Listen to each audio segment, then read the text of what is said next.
श्री शिवलीला अमृत कथा सार कथा 6वी. या अगोदर आपण 5 कथा पाहिलेल्या आहेत.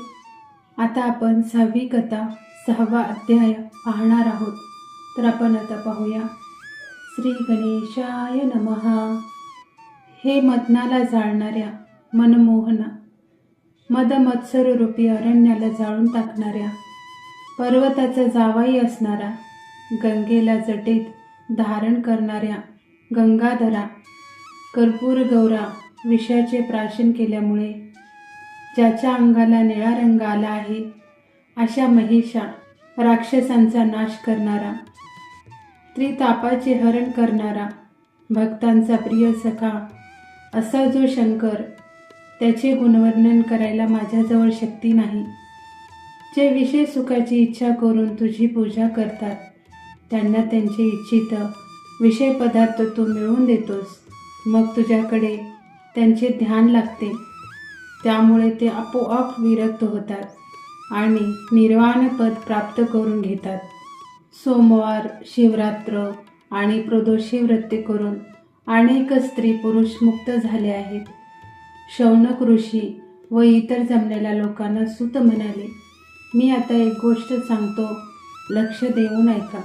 पूर्वी आर्यावर्तात चित्रवर्मा नावाचा राजा राज्य करत होता. पूर्वीच्या नलराजा किंवा हरिश्चंद्राप्रमाणे तो पुण्यवान होता. गोब्राह्मण प्रतिपालक होता. प्रजेचे प्रेमाने पालन करत होता. शत्रूला मात्र त्याची भीती वाटत असे. भगीरथाप्रमाणे तो प्रयत्नशील होता. मारुतीप्रमाणे बलवान, समरांगनाथ, भार्गव आणि कर्णाप्रमाणे दानशूर होता. शंकर आणि विष्णू दोघांचीही तो भक्ती करत असे. त्याला त्याच्यासारखेच शूर असणारे अनेक पुत्र होते, पण कन्या नव्हती. मुलीसाठी त्याने अनेक नवस केले आणि त्याला एक सुंदर मुलगी झाली. ती इतकी सुंदर होती की तिला कोणाची उपमा द्यावी तेच कळत नव्हते. कलंकाशिवाय चंद्र जसा दिसेल तसे तिचे मुखनयन मनोहर होते. विधात्याने त्रैलोक्यातले सौंदर्य एकत्र करून त्यापासून तिला घडवले आहे असे वाटत होते. तिच्या जन्माच्या वेळी अनेक श्रेष्ठ ब्राह्मण राजवाड्यात जमले होते. तिची जन्मवेळ पाहून पत्रिका मांडून एक ब्राह्मण म्हणाला, पृथ्वीची स्वामिनी होण्याचे सुयोग या कन्येच्या कुंडलीत आहेत. ती 10,000 वर्षे पृथ्वीवर राज्य करील. राजा हे भविष्य ऐकून फार खुश झाला आणि त्याने जमलेल्या ब्राह्मणांना तृप्त होतील इतके दान केले. अलंकार दिले, वस्त्रे दिली. बारसे मोठ्या थाटात झाले. रूपाची सीमा या कन्येपाशी झाली म्हणजे हिच्याहून सुंदर स्त्री पृथ्वीवर नाही असे ठरले. म्हणून तिचे नाव सीमंतिनी असे ठेवले. सर्वत्र आनंदी आनंद चालला असताना एक पंडित म्हणाला, सर्व भविष्य खरे आहे, पण सीमंतिनीस 14व्या वर्षी वैधव्य योग आहे, तो टळला पाहिजे. पंडिताचे भाषण ऐकून राजा खिन्न झाला. आपल्या अंगावर वीज कोसळली आहे किंवा कोणीतरी वज्राचा आघात करत आहे असे त्याला वाटले. पंडित पुढे म्हणाला, राजा, शंकराच्या कृपेने सौभाग्यवर्धन होईल. शंकराची भक्ती कर. मी बोललो हे कधीही खोटे होणार नाही. राजाने सर्व ब्राह्मणांना प्रणाम केला. सर्व आमंत्रित आपापल्या घरी निघून गेले. दिवस जात होते. एखाद्या चंद्रकलेप्रमाणे सीमंतिनी मोठी होत होती. 14 आणि 64 कलात ती निपुण झाली होती. सीमंतिनी उपवर झाली. राजाचे मन मात्र चिंतेने दग्ध झाले होते. विचार करून मेंदू शिनला होता. सीमंतिनी आता पूर्ण चंद्रासारखी सुंदर दिसत होती. तिचे गायन सुरू झाले म्हणजे कोकिळा लाजून गप्प बसत असे. तिच्या अंगाला असा काही सहज सुंदर सुवास येत असे की कस्तुरीच्या मागे पळणारे मृग सीमंतिनीच्या मागे धावत असत. वडिलांची ती तर जीव की प्राण होती. तिचे मुखकमल पाहून चंद्र निस्तेज होई. नाजूक कमल बघून सिंह लज्जित होत असे. तिची तरल चाल बघून मासे मानस सरोवरात लपून बसत. तिचे कुरळे केस पाहून भुंगे तिच्या भोवती फिरत. कमळे, हरणे आणि मासे तिचे तेजस्वी डोळे पाहून स्वतःला तुच्छ समजत. लांब सडक केसांची काळीभोर वेणी पाहून भुजंग वारुळात दडून बसे. तिची सरळ नासिका पाहून पोपट या झाडावरून त्या झाडावर उड्या मारीत असे. तिचे लाल चुटूक ओठ पाहिल्यावर बिंब फळी लाजत. डाळिंबाचे दाणे एका ओळीत ठेवावेत असे तिचे दात सुंदर होते. कमंडलूसारखे भरदार स्तन युगल होते. तिच्या अंगाचा सुवास 10 मैल लांब जात असे आणि कांतीची प्रभाही तशीच पडत असे. तिच्या सुंदर तरुण मैत्रिणी नेहमी तिच्याबरोबर असत, गप्पा मारत. त्यांच्या तोंडून तिने ऐकले होते, आपल्याला 14व्या वर्षी वैधव्य येणार आहे असे भविष्य एका पंडिताने सांगितले आहे. सिमेन तिने मनातून घाबरली होती. एके दिवशी तिला ऋषी याज्ञवल्क्यांची पत्नी मैत्रेयी भेटली. तिचे पाय धरून गहिवरल्या आवाजात सीमंतिनी म्हणाली, माते, माझे सौभाग्य रक्षण करण्यासाठी, सौभाग्य वाढवण्यासाठी मी कोणते व्रत करू, कोणत्या देवाची पूजा करू, कोणत्या गुरुला शरण जाऊ? मला 14व्या वर्षी वैधव्य येणार आहे असे भविष्य पंडितांनी सांगितले आहे. आता मी करू तरी काय? मुली, शांत हो. तू सोमवारचे व्रत धर. मी तुला पंचाक्षरी मंत्र देते, तो लक्षात ठेव. काय काय करायचे ते नीट ऐकून घे. रात्री शंकराची पूजा करावी. गंध, अक्षता, फुले, पंचामृत नैवेद्य अशी षडोपचाराने पूजा कर. तुझ्यावर केवढेही मोठे संकट आले तरी हे व्रत सोडू नको. ब्राह्मण भोजन घाल. सवाष्ण ब्राह्मणाचे मेहून सांग. त्यांची मनोभावे पूजा कर. दुःखाचे पर्वत जरी कोसळले तरी सोमवारचे व्रत सोडू नकोस. व्रताला कंटाळू नको. दुःखाचे खापर सोमवारच्या व्रतावर फोडू नको. मैत्रेयीने सीमंतिनीला उपदेश केला आणि सीमंतिनीने सोमवारचे व्रत धरले. सीमंतिनीच्या पित्याला तिच्या विवाहाची काळजी होतीच. नलराजाचा नातू इंद्रसेनचा मुलगा चित्रांगद हा वर म्हणून सीमंतिनीसाठी याने ठरवला. आपल्या आजोबांच्या प्रमाणे नलराजाप्रमाणे चित्रांगदही शूर होता, कीर्तिवंत होता. सर्व पृथ्वीवर त्याच्यासारखा सुंदर तरुण पुरुष नव्हता. सीमंतिनीचा त्याच्याबरोबर विवाह ठरला. सीमंतिनी यती मैत्रेयीने सांगितल्याहून जास्त व्यवस्थित सोमवारचे व्रत आचरत होती. दर 8 दिवसांनी 1100 सवाष्ण ब्राह्मण ती जेवू घालत असे. त्यांना वस्त्र अलंकार देत असे. आलेल्या अतिथीला अन्नदान करत असे. यथासांग शिवपूजन करत असे. दर सोमवारी जागरण करत असे. तिने रत्नखचित शिवमंदिरात सुंदर शिवलिंग स्थापन केले होते. पूजाविधीत ती काहीही कमी पडू देत नसे. शिवाला अभिषेक केला की पापांचा नाश होतो. गंध, अक्षता, फुलांच्या माळा वाहिल्या की सौभाग्यवर्धन होते. शिवापुढे धूप जाळला की अंग सुवासिक बनते. शिवापुढे दिवा लावला की वंश वाढतो, आयुष्य वाढते. शिवाला नैवेद्य दाखवला की लक्ष्मी प्रसन्न होते. विडा ठेवला की 4 पुरुषार्थ मिळाल्यासारखे होते. नमस्कार केला की आरोग्य लाभते. प्रदक्षिणा घातल्या की भ्रम नाहीसा होतो. शिवनामाचा जप केला की महासिद्धी प्राप्त होते. होम हवन केले की संपत्ती वाढते. कीर्तन केले तर प्रत्यक्ष शंकरच पुढे उभा राहतो. शिवाचे ध्यान केले की महाज्ञान मिळते. गुणगान ऐकले की आधी-व्याधी नष्ट होतात. शिवापुढे नृत्य केले तर जन्म मरणाचा फेरा चुकतो. शिवापुढे वाद्यघोष केला की कीर्ती दूरवर पसरते. अलंकार वाहिले की सर्व ठिकाणी जय मिळतो. ब्राह्मण भोजन घातले की हवे असेल ते प्राप्त होते.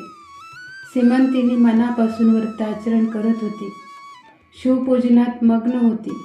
चित्रवर्मा राजाने चित्रांगदाला मोठ्या आदराने आमंत्रण दिले आणि योग्य मुहूर्त पाहून आपली कन्या सीमंतिनी त्याला अर्पण केली. 4 दिवस फार मोठा सोहळा सुरू होता. त्याचे वर्णन केले तर गोष्ट फार वाढेल. सहस्राब्ज मोहरा राजाने वरदक्षिणा म्हणून जावयाला दिल्या. वस्त्रे, अलंकार, रत्ने यांची तर गणतीच करणे कठीण. अश्वशाळा, गजशाळा, चित्रशाळा आणि नृत्यशाळा याही त्यांनी जावयाला अंदन दिल्या. 4 दिवस 4ही वर्गाचे लोक जेवायला बोलावून त्यांना तृप्त केले. ब्राह्मणांना एवढे धन दिले की त्यांना ते उचलून नेववेना म्हणून त्यांनी रस्त्यात टाकून दिले. आपल्या औदार्यरूपी अग्नीने त्याने दारिद्र्यरूपी रान जाळून टाकले. धनाचा मेघवर्षाव करू लागताच दारिद्र्याचा धुरळा खाली बसला आणि याचकांचे तृप्तिरूपी तृणांकुर सगळीकडे उगवले. नैषद नगरीचे लोक वधू सीमंतिनीला पाहून फारच खुश झाले होते. चंद्राच्या 16 कला चिरून तिचे 32 दात बनवले आहेत का काय असा भास होत होता. तिच्या श्वासोश्वासाला सुगंध भरला होता. तिच्या सौंदर्याला उपमाच देता येत नव्हती. लग्न समारंभ पार पडल्यानंतर वऱ्हाडासह राजा इंद्रसेन नैषद देशाला निघून गेला. दसरा आणि दिवाळी जवळ आली असल्याने राजाने जावयाला आग्रह करून ठेवून घेतले. कृष्ण रुक्मिणीसारखा चित्रांगद सीमंतिनीचा जोडा शोभत होता. त्यांची सर्व हौसमौज चित्रवर्मा राजा पुरी करत होता. एक दिवस काय झाले, आपल्याबरोबर दासदासी आणि मोठी सेना घेऊन चित्रांगद शिकारीसाठी रानात गेला. शिकार मनाजोगती झाली, पण त्या धावपळीने श्रम झाले होते. घामाने अंग भिजले होते, म्हणून त्याने सुंदर नौका मागविली आणि आपल्या मुख्य शरीररक्षकाला घेऊन चित्रांगद राजा नौकेत बसला. यमुना नदीत नाव विहार करू लागली. बाकीचे सारे सेवक व सैन्य यमुनेच्या काठावर आरामात गप्पा मारत बसले होते. सर्वजण जावयाच्या रूपाचे, गुणाचे, स्वभावाचे कौतुक करत होते. यमुना नदीच्या पाण्याचा थांब कुणाला लागला आहे. खोल डोहात नौका गेली असताना एकदम सोसाट्याचा वारा सुटला आणि नौका डळमळू लागली. सगळीकडे गोंधळ माजला. थोड्या वेळातच ती छोटी नौका त्या अथांग पाण्यात बुडाली आणि लोक आकांत करू लागले. सैन्यात एकापेक्षा एक शूरवीर होते, पण काय करावे ते त्यांना कळतच नव्हते. सेवक लोक रडत रडत राजा चित्रवर्माकडे गेले आणि त्याला त्यांनी ही बातमी सांगितली.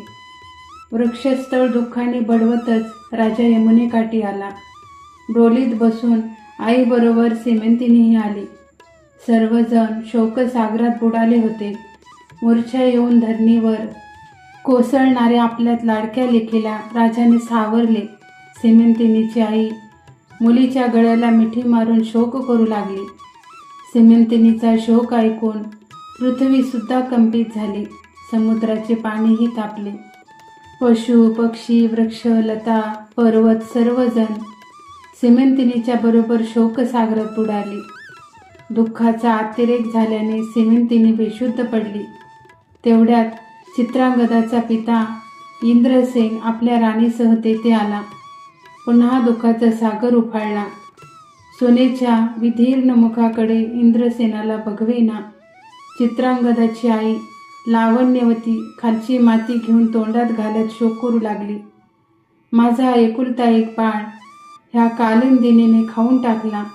पूर्वजन्मी मी असे कोणते महापातक केले होते म्हणून देव मला ही शिक्षा करतो आहे. माझी आंधळीची काठी यमुनेच्या डोहात बुडाली.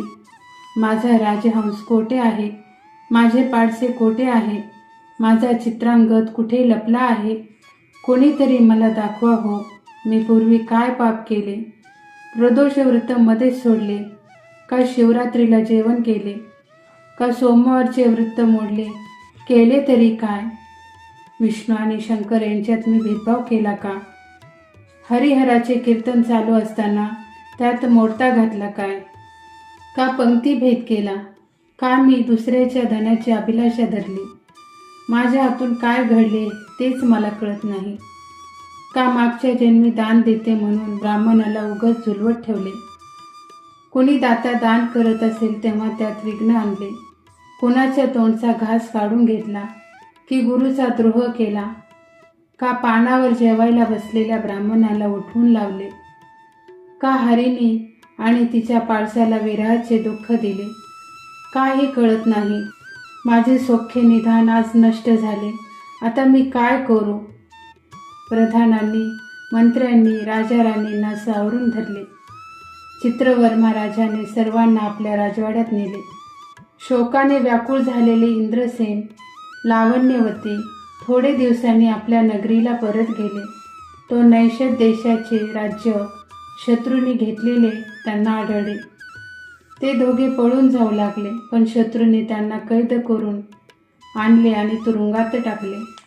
सिमिंतिनीने आपला शोक आवरला. मैत्रेयीने सांगितलेल्या गोष्टीचे तिला स्मरण झाले. केवढेही दुःखाचे पर्वत अंगावर कोसळले तरी व्रत सोडू नको. सिमिंतिनीने आपले व्रत चालू केले. दर 8 दिवसांनी 1100 सवाष्ण ब्राह्मणाची ती पूजा करू लागली. तिने सर्व सुखोपभोगाचा त्याग केला. दिवस रात्र शिवाचे स्मरण चालू केले. अशी 3 वर्षे निघून गेली. इकडे चित्रांगदाची होडी यमुनेत बुडाली तेव्हा तो पाण्यात पडला. नागकन्यांनी त्याला पाताळ नगरीला नेले. नागलोकांचे सौंदर्य पाहून चित्रांगद राजा आश्चर्यचकित झाला. तेथे पद्मिनी, हस्तिनी, चित्रिणी, शंकिनी अशा सर्व प्रकारच्या सुंदर तरुणी होत्या. त्यांच्या अंगाला दिव्य सुगंध येत होता. तपस्व्याचे तप मोडेल असे सौंदर्य त्यांना लाभले होते. रस्त्यावर नवरत्नांचे सडे पडले होते. स्वर्गातील सुखाहूनही नागलोकांतले सुख जास्त श्रेष्ठ होते.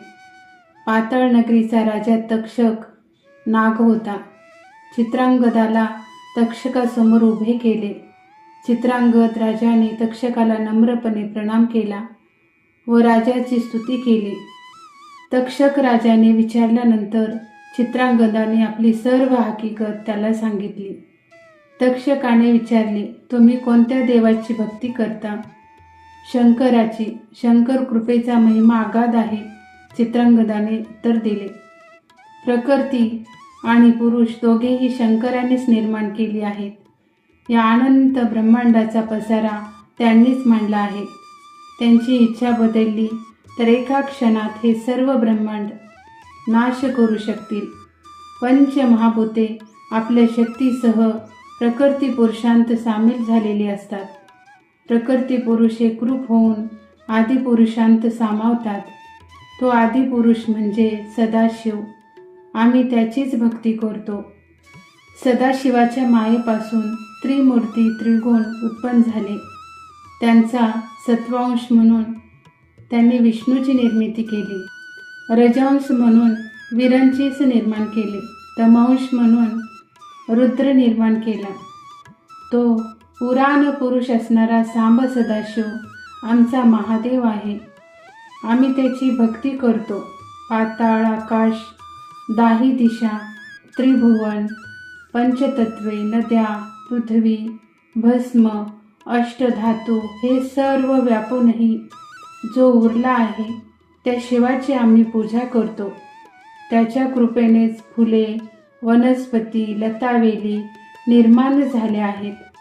ज्या कैलासनाथाने सर्व विश्व व्यापले आहे त्याचे आम्ही उपासक आहोत. सूर्य ज्याचे नेत्र आहेत, चंद्रासारखे ज्याचे मन आहे, विष्णू म्हणजेच ज्याचे अंतःकरण आहे, बुद्धी ज्याची द्रुहीन आहे, अहंकार ज्याचा रुद्र आहे, असा तो विराट पुरुष आहे. जितके देव आहेत ते सर्व शिवाचे अवयव आहेत. 11 रुद्र आणि मित्र त्याच्यासमोर हात जोडून उभे आहेत. अशा शंकराचे मी पामर काय वर्णन करणार? मी म्हणजे शंकराच्या दासाचा दास आहे. चित्रांगदाचे भाषण ऐकून तक्षक राजाला फार आनंद झाला. त्याने स्वतः सर्व नागलोक त्याला दाखवला आणि म्हटले, चित्रांगदा, तू मला फार आवडतोस. देवांना सुद्धा मिळणार नाहीत अशा गोष्टी येथे आहेत, तेव्हा तू माझ्याजवळ राहावेस अशी माझी इच्छा आहे. चित्रांगद नम्रपणे म्हणाला, महाराज, माझ्या आईवडिलांचा मी एकुलता एक पुत्र आहे. माझी लावण्यवती सुकुमार पत्नी सीमंतिनी फक्त 14 वर्षाची आहे. मी नाहीसा झालेला पाहून तिने प्राण सोडला असेल. आई वडिलांच्या पायाची सेवा मी कधी करीन असे मला झाले आहे. माझ्या वाचून माझी माता माशासारखी तळमळत असे. तिचे प्राण नेत्रात गोळा झाले असतील, तेव्हा मला पुन्हा पृथ्वीवर नेऊन सोडा. चित्रांगदाने अश्रू गाळत तक्षक राजाचे पाय धरले. तक्षक राजाने प्रसन्न होऊन त्याला अपार वस्तू देणगी म्हणून दिला. 12 सहस्र नागाचे बळ त्याला दान केले आणि जेव्हा तू माझे स्मरण करशील तेव्हा मी तुझ्या जवळ येईन असेही आश्वासन दिले. पृथ्वीवर न मिळणारी रत्ने आणि चिंतामणीही दिला. भेट दिलेल्या वस्तू एकत्र बांधल्या तर त्याचे पर्वता एवढे गाठोडे झाले. राक्षसाच्या डोक्यावर ते गाठोडे देऊन एका नागाच्या फणीवर बसून तक्षक राजाने त्याला यमुनेच्या तीरावर आणून सोडले. त्याच वेळी सीमंतिनी यमुनेचे स्नान करण्यासाठी नदीकाठी आली होती. दोघंही एकमेकांकडे टक लावून पाहत होती, पण बोलत मात्र कुणीच नव्हते. त्याने आपली ओळख दाखवली नाही. चित्रांगद राजा आता फारच तेजस्वी दिसत होता. मस्तकावरच्या मोत्यांच्या माळा तेजाने चमकत होत्या. मोठमोठ्या टपोऱ्या मोत्यांची माळ गळ्यात घातलेली होती. कमरेच्या कमरपट्ट्यावर पाचूंनी नक्षीकाम केले होते. त्याचा प्रकाश धरणीवर पडला होता. तो हिरवा प्रकाश पाहून कोवळ्या गवताच्या आशेने हरणे धावत येत होती. अंगाला चंदनाचा सुवास येत होता, त्यामुळे भुंगे गुंजारण करत होते. चित्रांगद राजाला पाहून मंत्रप्त होत होते. टक लावून सीमंतिनी पाहत होती. चित्रांगदही तटस्थ राहून तिच्याकडे पाहत होता. रंभा उर्वशीने जिचे दास्य करावे अशी ती सुंदर दिसत होती, पण तिच्या अंगावर अलंकार नव्हते. डोळ्यात काजळ रेखले नव्हते. चिंतेने शरीर कृश झाले होते. ग्रहण काळात चंद्राला राहूने ग्रासावे तशी ती कोमलांगी दिसत होती. हळूहळू चित्रांगद पुढे आला आणि तिने विचारले, आपण कोण आहात? मला आपली हकीकत ऐकण्याची इच्छा आहे. आपली हरकत नसेल तर सांगा. मग आपल्या जन्मापासूनची सर्व हकीकत सीमंतिनीने चित्रांगदाला सांगितली. बोलताना तिचे दात नक्षत्रासारखे चमकत होते. सीमंतिनीच्या मैत्रिणीही जवळ होत्या. त्यांनी सांगितले की 3 वर्षापूर्वी हिचा पती याच ठिकाणी यमुनेच्या पाण्यात बुडून मरण पावला आहे. हिच्या सासू सासऱ्यांना शत्रूंनी पकडून कैदेत ठेवले आहे. ह्या सुंदरीची आज अशी दयनीय अवस्था झाली आहे. हकीकत ऐकताच चित्रांगदाचे डोळे अश्रूंनी भरून आले. आपल्या उत्तरीयाने ते डोळे पुसत होता. सीमंतिनीने सख्यांना हळूच सांगितले की त्यांना त्यांचे नाव, गाव, कुठून आले हे सर्व विचारा. सख्यांनी चित्रांगदाला तसा प्रश्न केला तेव्हा तो म्हणाला, आम्ही सिद्ध पुरुष आहोत. 3ही लोकात आम्ही संचार करत असतो. भूत, वर्तमान, भविष्य सर्वांचे आम्हाला पूर्ण ज्ञान आहे. एवढे बोलून चित्रांगदाने सीमंतिनीचा हात धरला.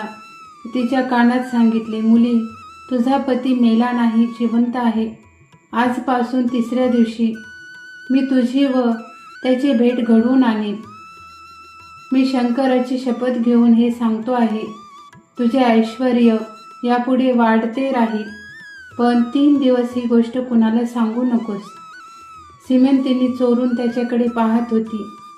त्याचे अमृतासारखे बोल कानात साठवत होती. हाच आपला पती असेल काय? पण तो मृत्यू पावला आहे, तो परत कसा येईल? डोळे मिटून तिने शंकराचे स्मरण चालवले. परमेश्वरा, तुझी लीला आघात आहे. हा जर परपुरुष असता तर याने माझा हात धरण्याचे धाडसच केले नसते. या सिद्धाबद्दल माझ्या मनात सुद्धा प्रेम दाटून येते आहे. शंकरा, हा सिद्ध म्हणजेच माझा पती असेल तर मी 11 लाख दाम्पत्यांचे पूजन करीन, 11 लाख वाती लावीन, 11 लाख बिल्वदळे तुला वाहीन. सीमंतिनी अशा प्रकारे आपल्या विचारांत दंग झाली असता चित्रांगद म्हणाला, सुकुमार स्त्रिये, आता तू घरी जा. मी तुझ्या सासू सासऱ्यांकडे जाऊन त्यांना ही आनंदाची बातमी सांगून येतो. सीमंतिनी हसतच आपल्या घराकडे निघाली. तिच्या सख्या तिला म्हणाल्या, सीमंतिनी, तो नक्कीच राजा चित्रांगद आहे. त्याच्याशिवाय तुझा हात धरण्याचे धैर्य दुसरे कोण करील? तुझी कथा ऐकून त्या सिद्धाच्या डोळ्यातून अश्रू वाहत होते, ते पाहिलेस ना. पुरे ग, बडबड नका करू, थोड्या गप्प बसलात तर काय होईल. असे म्हणून सीमंतिनीने सख्यांना गप्प केले. पण तिच्या चेहऱ्यावर सौभाग्याची कळा चमकू लागली. इकडे चित्रांगद एका क्षणात नैषध्य नगरीजवळ गेला. नंतर एका नागाने मनुष्य रूप धारण केले व तो राजधानीत जाऊन राजाला म्हणाला, सहस्र नागांचे बळ घेऊन चित्रांगद आला आहे, तेव्हा तुम्ही इंद्रसेन व लावण्यवतीला मुक्त करा आणि पुन्हा सिंहासनावर बसवा, नाही तर मरायला तयार व्हा. शत्रू हे ऐकून घाबरला व शरण आला. त्याने इंद्रसेनाला कैदेतून बाहेर काढले व त्याचे राज्य त्याला परत दिले. आपल्या चुकीबद्दल क्षमा मागितले. मग आपल्या वैभवासह राजा इंद्रसेन पुत्राच्या भेटीसाठी निघाला. आई वडिलांना पाहताच चित्रांगदाने त्यांचे पाय धरले. राजाने त्याला उचलून हृदयाशी घट्ट धरले. लावण्यवतीनेही आपल्या पुत्राला कडकडून मिठी मारली. 14 वर्षानंतर श्रीरामच कौसल्येला भेटत आहेत असे वाटले. हरवलेले रत्न सापडावे, जन्मांधाला दृष्टी यावी, प्राण जाता जाता तोंडात अमृत पडावे, तसे लावण्यवतीला झाले होते. भोवतालचे राजे व सर्व प्रजा चित्रांगदाला भेटायला नजराने घेऊन धावत होती.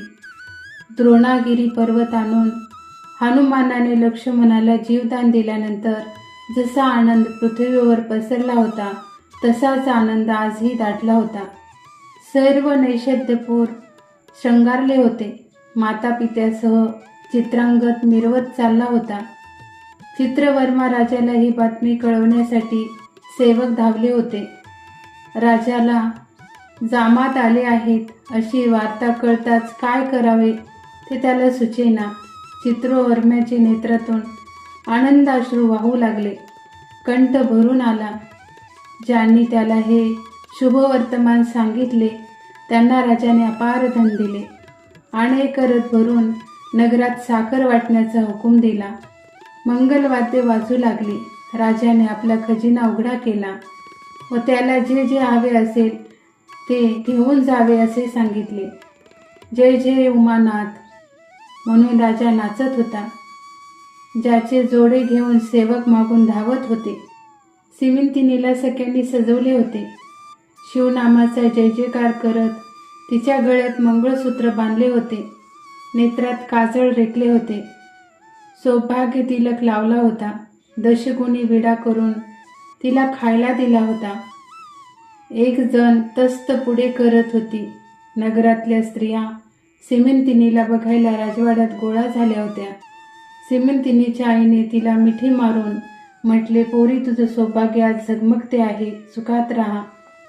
सोमवार व्रताची योग्यता वेगळीच आहे. सीमंतिनीने म्हटल्याप्रमाणे 11 लाख दाम्पत्याचे पूजन केले होते. तेवढ्यात चित्रांगद राजा आपल्या आईवडिलांसह तेथे आला. जावयाला मिठी मारून चित्रवर्मा राजाने आनंदाश्रू गाळले. दशदिशा पुलकित झाल्या. देवांनी स्वर्गातून पुष्पवृष्टी केली. नंतर जावयाला मिरवत मिरवत नगरात आणले आणि पुन्हा विवाहाचा सोहळा करण्यात आला. राजा चित्रांगदाने एकांतात सीमंतिनीची भेट घेतली. पाताळ नगरीतले अद्भुत रम्य अलंकार त्याने सीमंतिनीला दिले. पाताळ नगरीतला सुगंधराज आपल्या हाताने त्याने सिमेंतिनीला लावला. लावण्यवती सिमेंतिनी पाताळ नगरीच्या आभूषणांनी जास्त सुंदर दिसत होती. नंतर आपल्या सासऱ्याला चित्रांगदाने अनेक वस्तू दिला. सासू सासऱ्यांना सिमेंतिनीने नम्रपणे नमस्कार केला. तेव्हा तुझा सौभाग्याचा समुद्र असाच भरलेला राहू दे असा त्यांनी आशीर्वाद दिला. मग सर्वजण नैवेद्य नगरीला आले. पृथ्वीवरच्या सर्व राजांनी एकमताने चित्रांगद राजाला सम्राट म्हणून मान्यता दिली. आपले राज्य मुलाच्या स्वाधीन करून राजा इंद्रसेन तपश्चर्येला निघून गेले. शंकराचे तप करून शेवटी त्याला शिवपदाशी मोक्ष मिळाला. पुढे पित्यासारखेच तेजस्वी 8 पुत्र सिमेंतिनीला झाले. चित्रांगद व सिमेंतिनीने 10,000 वर्षे सुखाने राज्य केले. नलराजाप्रमाणे चित्रांगदानेही आपली कीर्ती 10 दिशात पसरवली. न्यायाने राज्य केले. शिवरात्र, सोमवार, प्रदोष ही व्रते निष्ठेने चालू ठेवली. सिमेंतिनीची कीर्ती त्रैलोक्यात पसरली. जसे हे सिमेंतिनीचे सुंदर आख्यान ज्या स्त्रिया ऐकतील त्यांचे सौभाग्य वाढेल. कुणाचा पती दूर गेला असेल तिला तिचा पती पुन्हा भेटेल. ज्या विधवा स्त्रिया हे आख्यान ऐकतील त्यांना पुढील जन्मी सुंदर पती मिळेल. म्हणून सोमवार व्रत कोणीही सोडू नये. शिवचरणावर निष्ठा ठेवावी.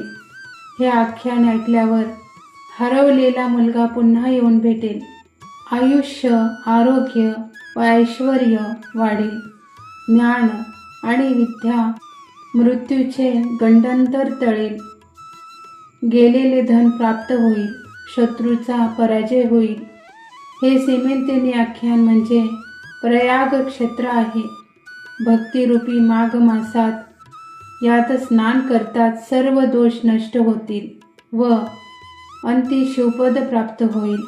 सिमेंतिनीचे आख्यान म्हणजे अमृत आहे. सज्जनाने हे प्यावे.